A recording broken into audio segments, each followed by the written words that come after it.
I gotta film these strange looking insects here.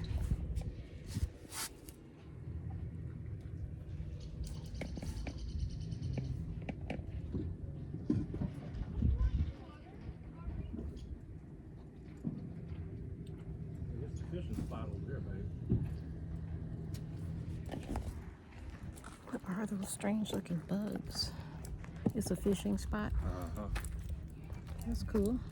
Look at those strange bugs down there. Oh, those are beetles. I don't want to sit on that. Where are you going? So you gonna stand up? He's scared of bugs. No, like I'm I not told scared of you. bugs.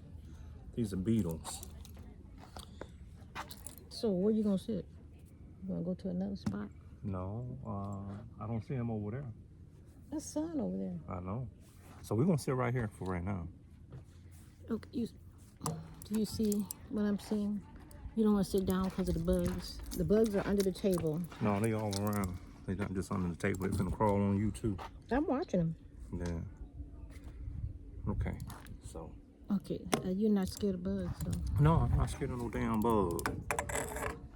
We never took the time to thank our subscribers for watching us, and however small amount of people do, we appreciate it. I kind of use YouTube as a kind of therapy. You can't get too far away because they won't be able to hear it. Yeah, you got to speak up. That's why. And I'm not trying to be out here. Nobody care about what we talking about. You kind of grumpy today. No, I'm just saying these people out here don't care nothing about what we talking about. Your voice is loud already. So, yeah, I'm supposed to be loud. I'm supposed to be. Listen, so anyway, I'm a man. You're supposed to be able to hear what I'm saying. We're going to discuss a couple of different topics. How we stay married for 39 years. Why you drop your face like that? How we stay married for 39 years. I'm gonna try to keep up with the number of topics so we can write it down.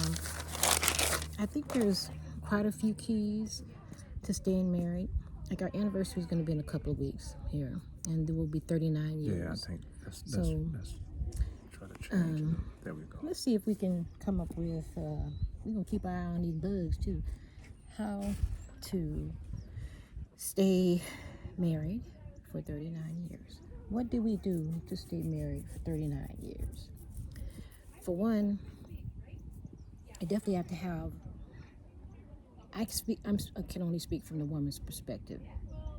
You definitely got to have a man that is not just in love with you, but it's kind of I don't want to say a father figure, but almost a father figure, like a protector and a teacher and a lot of patience.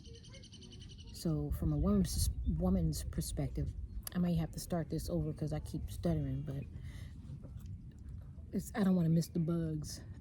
What bugs? Because I did a video, showed the bugs down there. Oh. He gonna be uncomfortable because he worried about them bugs. I ain't thinking about the bugs. I'm thinking about what I'm gonna say. So that's one thing. You gotta have. You should have in mind a mature mate, someone who's going to look out for you, and you can determine that at a young age too.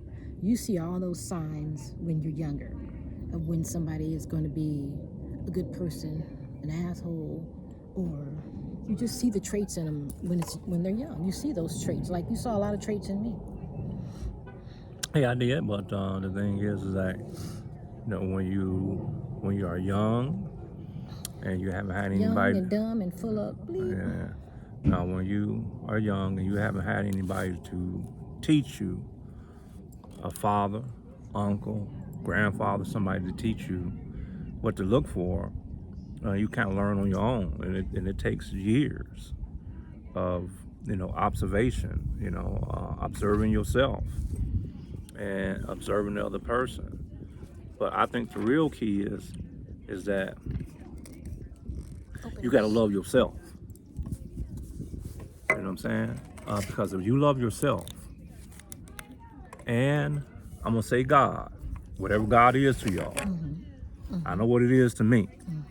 But if you have that, to love the Lord thy God with all their heart, with all thy might, with all their strength, right? And the second commandment is like unto it, to love thy neighbor as thyself. Well, your wife is your neighbor. Your husband is your neighbor. You know what I'm saying? Your brother is your neighbor. You know what I'm saying? So, if you have that consciousness of, Boy, worried about them bugs. if Bugs you, you want, they're not if thinking you about if you have that consciousness of God in your, retaining God in your heart, then you won't have a problem with, you know, loving your mate, loving your wife, loving your husband. Is when you don't have that consciousness within yourself, that's when you know, you start going and doing all other kind of stuff. But that's what makes it easy for me over the years, because honestly, sometimes I know that I'm hard to love, and I know damn well sometimes she's hard to love. But What the fuck? yeah, those are the facts. Right? These are the breaks. I don't care what people I'm hard to love. Yeah. Yeah, sometimes you are. You know what you could have did then. No. Well, again, I say it's got You know what you could have did. it's got then. you. No, it don't work like that. When you talking about This chair hurt. Yeah. this chair, Big hard cement chair. bench. When you talking about marriage, I think we've been bamboozled. Not only by our parents, but we've been bamboozled by the system. You've been hoodwinked. You've been bamboozled. They've thrown the curtains on us, because I think what happens is we come into marriage with all these preconceived ideas of what a wife is supposed to be or what a husband is supposed to be.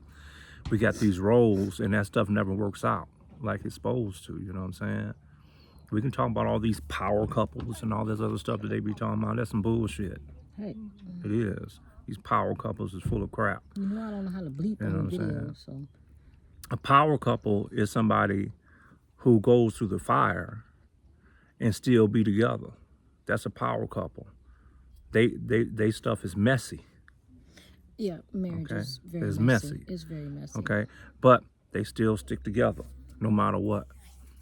Now that's a power couple, because the average marriage is a struggle for at least 10 years.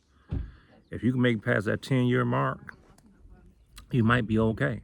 I think they taught us 7. Like it's called the 7-year itch. Like if you can make it past the 7 years.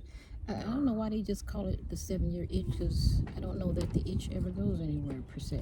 You know what I mean by the itch. If the itch was in your heart before you got started, it ain't going nowhere. That's what I mean. You know, we've been bamboozled. You know what I'm saying? Fly one in my ear. For instance, today the young people are having, young men and young women. Now I have to say that I have to blame the men for the current consciousness of what we're seeing today with our women. It's not just the mothers that are to blame, but I say it's the fathers too. The men are, I have to hold them to that standard because I'm a man, right? So what we're seeing in the women today, absolutely atrocious. But it's because the men, in the past, we have been whoring ourselves out, right? And then we whore ourselves out. Everybody leaving because we out here talking. I don't care. And then We want the whole part. here it is. And so let's put it like this: in my day, when we was growing up, Bugs out here, y'all. the women was more chaste. But in my, they was more. They took care of they didn't give their body away like they do today. But If they body. when my mother and them was growing up, Body to give. no, it ain't. No, it's not. My body. It's not your body. It don't belong to you. My body belong to you. No, yes, it does. It belongs to you. I belong to you. Belong to me, and you belong to me. That's right. Your body is arm, leg, arm, head. That does not belong to you. It was given to you as a gift to see what you're going to do with it.